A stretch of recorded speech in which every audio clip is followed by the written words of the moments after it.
Hello friends, once again welcome back to my channel. Today we are going to solve the question answers from the 9th standard second language English from the part 2, the poetry Justice, which is written by Praveen Kumar. Friends, ಈ ದಿನ ನಾವು 9ನೇ ತರಗತಿಯ ದ್ವಿತೀಯ ಭಾಷೆ ಇಂಗ್ಲಿಷಲ್ಲಿ justice ಅನ್ನೋ ಒಂದು ಪದ್ಯದ ಪ್ರಶ್ನೋತ್ತರಗಳನ್ನು ಮತ್ತೆ ಗ್ರಾಮರ್ ಪಾರ್ಟ್ ಅನ್ನ ನೋಡೋಣ. ಬನ್ನಿ. ಇಲ್ಲಿಯವರೆಗೆ ನೀವು ನಮ್ಮ ಚಾನೆಲ್ ಅನ್ನ ಸಬ್ಸ್ಕ್ರೈಬ್ ಮಾಡಿಲ್ಲ ಅಂತಂದ್ರೆ please subscribe to my channel, like ಮಾಡಿ, ಶೇರ್ ಮಾಡಿ, ಕಮೆಂಟ್ ಮಾಡಿ. ನಿಮಗೆ ಇನ್ನೂ ಯಾವ ತರಗತಿಯ ಯಾವ ವಿಷಯಕ್ಕೆ ಸಂಬಂಧಿಸಿದ ಒಂದು ಪ್ರಶ್ನೋತ್ತರಗಳು ಬೇಕು ಅಂತ ಕಮೆಂಟ್ ಮಾಡಿದ್ರೆ definitely I'll try to make the videos. The first main is, what is the poet trying to tell us?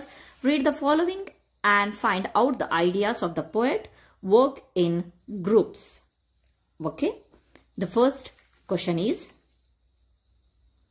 when is justice reduced to trade? The answer is, justice is reduced to trade when it is begotten in exchange. What is the poet's concern about justice expressed in the line, a distressing gain through loss? Answer, the line suggests that when justice is exchanged, means traded, it becomes a distressing gain through loss, which is described in the glossary as a dishonesty obtained profit. Next question, what kind of a right is justice? The answer is, justice is an inherent right. Next question, what kind of justice is dead according to the poet? The answer is, justice with no heart for truth or justice with no dash for right cause is justice dead indeed. Next question, how does the poet describe justice? The answer is, the poet describes justice as cool like ice and still like rock. She is also described metamorphically as being wrapped in black packs in the dark hall of race for survival, like gold strains bound in mud.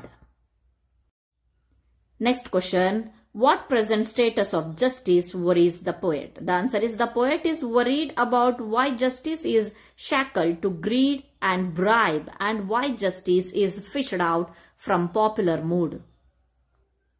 And the next main, read and appreciate. The first question is, the poet compares justice to gold strains, ice and rock. Why? The answer is, in the present days, justice has become a commodity for sale.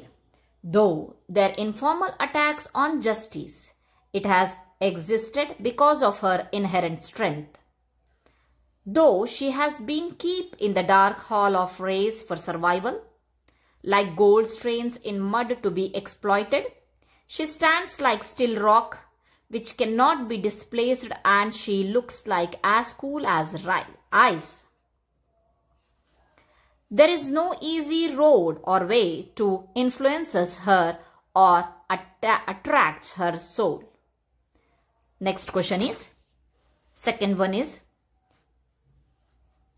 the poet says no easy road to charm her soul, while hardship makes her no more justice. Do you find his opinion about justice contrasting?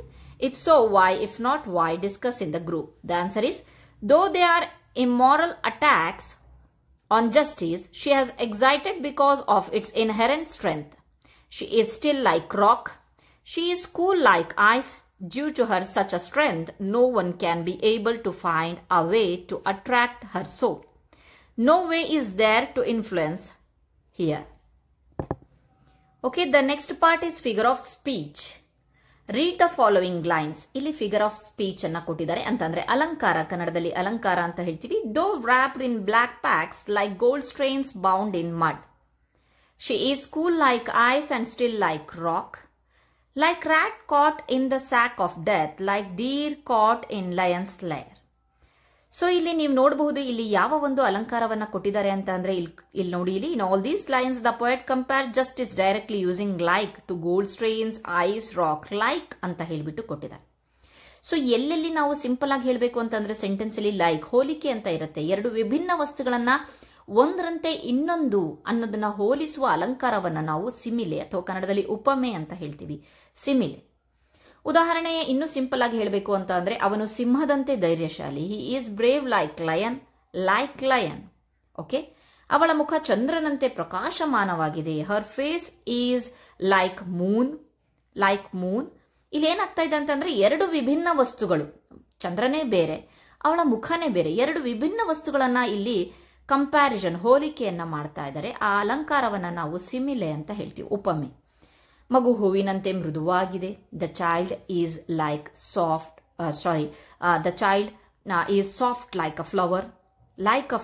Okay, child ಬೇರೆ, ಫ್ಲವರೇ ಬೇರೆ. So ಅದನ್ನ ನಾವು ಏನ್ ಮಾಡ್ತಾ ಇದ್ವಿ, ಹೋಲಿಸ್ತಾ ಇದ್ದಾರೆ, ಒಂದನ್ನ ಇನ್ನೊಂದ್ ಜೊತೆಗೆ ಹೋಲಿಸ್ತಾ ಇದೀವಿ. ಇನ್ನು ಈಸಿಯಾಗಿ ಐಡೆಂಟಿಫೈ ಮಾಡಬೇಕು ಅಂತ ಅಂದ್ರೆ ಆ ಸೆಂಟೆನ್ಸ್ ಅಲ್ಲಿ ಲೈಕ್ ಅನ್ನೋದಿರುತ್ತೆ. ಸೊ ಅವರೇ ಕೊಟ್ಟಿದ್ದಾರೆ. ಸೊ ನೆಕ್ಸ್ಟ್ ಇನ್ನು ಏನಿದೆ ಅನ್ನೋದನ್ನ ನೋಡೋಣ. So like, so, as. ಅವನು ಸಿಂಹದಂತೆ ಧೈರ್ಯಶಾಲಿಯನ್ನ ನಾವು ಹೇಳ್ಬೋದು. ಏನಂತ ಹೇಳ್ಬಿಟ್ಟು, ಹಿ is brave as lion. As ಅನ್ನೋ ಒಂದು ಪದನು ಬಂದಿದೆ. ಸೊ ಈ ಎಲ್ಲ ವರ್ಡ್ಸ್ಗಳು ಇದೆ ಅಂತ ಅಂದ್ರೆ ಅದು ಸಿಮಿಲೆ ಬರುತ್ತೆ. ಸೊ ನೆಕ್ಸ್ಟ್ ಅಲಂಕಾರ ಯಾವ್ದಪ್ಪ ಅಂತಂದ್ರೆ ಪರ್ಸಾನಿಫಿಕೇಶನ್. ಪರ್ಸಾನಿಫಿಕೇಶನ್ ಅಂತಂದ್ರೆ ಪರ್ಯಾಯ ಕಲ್ಪನೆ ಅಂತ ಹೇಳ್ಬೋದು. ಏನಪ್ಪಾ ಅಂತಂದ್ರೆ ಅದಕ್ಕಿಂತ ಮುಂಚೆ ಇಲ್ಲಿ ಎಕ್ಸಾಂಪಲ್ ಹೇಳ್ತೀನಿ. She means justice never reaches self by her self. It is personification. Personification is a figure of speech in which a non-living thing or an abstract notion is attributed the qualities of a living being. ಅಂದ್ರೆ simple ಆಗಿ ಹೇಳಬೇಕು ಅಂತ ಅಂದ್ರೆ ಮಾನವನ ಗುಣ, ಕ್ರಿಯೆ ಅಥವಾ ಭಾವನೆಗಳನ್ನ ಜೀವ ಇಲ್ಲದ ವಸ್ತುಗಳಿಗೆ ಅಥವಾ ಪ್ರಾಣಿಗಳಿಗೆ ನಾವು ನೀಡುವ ಒಂದು ಅಲಂಕಾರ ಇದೆಯಲ್ಲ, ಅದನ್ನ ನಾವು ಇಲ್ಲಿ ಪರ್ಸಾನಿಫಿಕೇಶನ್ ಅಂತ ಹೇಳ್ತೀವಿ. ಜೀವವಿರುವ ವಸ್ತುವನ್ನ ಜೀವವಿಲ್ಲದ ವಸ್ತುಗಳಿಗೆ ನಾವಿಲ್ಲಿ ಒಂದು ಕಲ್ಪನೆಯನ್ನ ಕೊಡ್ತೀವಿ. ಸೊ ಅದನ್ನ ನಾವು ಪರ್ಸಾನಿಫಿಕೇಶನ್. ಉದಾಹರಣೆಗೆ ಸೂರ್ಯನು ನಕ್ಕನು. ಇಲ್ಲಿ ಸೂರ್ಯ ಅನ್ನೋದು ನಾನ್ ಲಿವಿಂಗ್ ಥಿಂಗ್, ಅದು ನಗಕ್ ಸಾಧ್ಯನಾ? ಸೊ ಒಂದು ಅಬ್ಸ್ಟ್ರಾಕ್ಟ್ ಒಂದು ನಾವು ಇದನ್ನ ಮೀನಿಂಗ್ ಅನ್ನ ಅದರೊಳಗಡೆ ಕೊಡ್ತೀವಿ. ಸೊ ಅದು ಒಂದು ಮಾನವನ ಕ್ರಿಯೆ, ನಗು ಅನ್ನೋದು. ಸೊ ಅದನ್ನ ನಾವು ನಾನ್ ಲಿವಿಂಗ್ ಥಿಂಗ್ ಜೊತೆಗೆ ಸೇರಿಸ್ತೀವಿ, ಅದನ್ನ ಪರ್ಸಾನಿಫಿಕೇಶನ್ ಅಂತ ಹೇಳ್ತೀವಿ.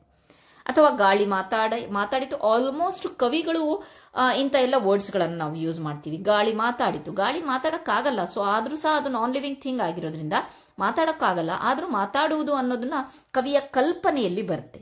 ಸೊ ಆನ್ ದಟ್ ಟೈಮ್ ಅಲ್ಲಿ ನಾವು ಒಂದು ಅಲಂಕಾರವನ್ನ ನೋಡ್ತೀವಿ, ಅದು ಪರ್ಸಾನಿಫಿಕೇಶನ್. ಹೂವು ನಲಿದಿತು, ನದಿ ಹಾಡಿತು, ಹಾಡೋಕ್ಕಾಗಲ್ಲ. ಆದ್ರೂ ಸಹ ಆ ಒಂದು ಕವಿತೆಗೆ ಹೆಚ್ಚಿನ ಒಂದು ರಸಗಳನ್ನ ಸೇರಿಸೋಕ್ಕೋಸ್ಕರ ಕವಿಗಳು ಬಹಳಷ್ಟು ಈ ರೀತಿಯಾದಂತಹ ವರ್ಡ್ಸ್ಗಳನ್ನ, ಅಲಂಕಾರಗಳನ್ನ ಬಳಸ್ತಾರೆ.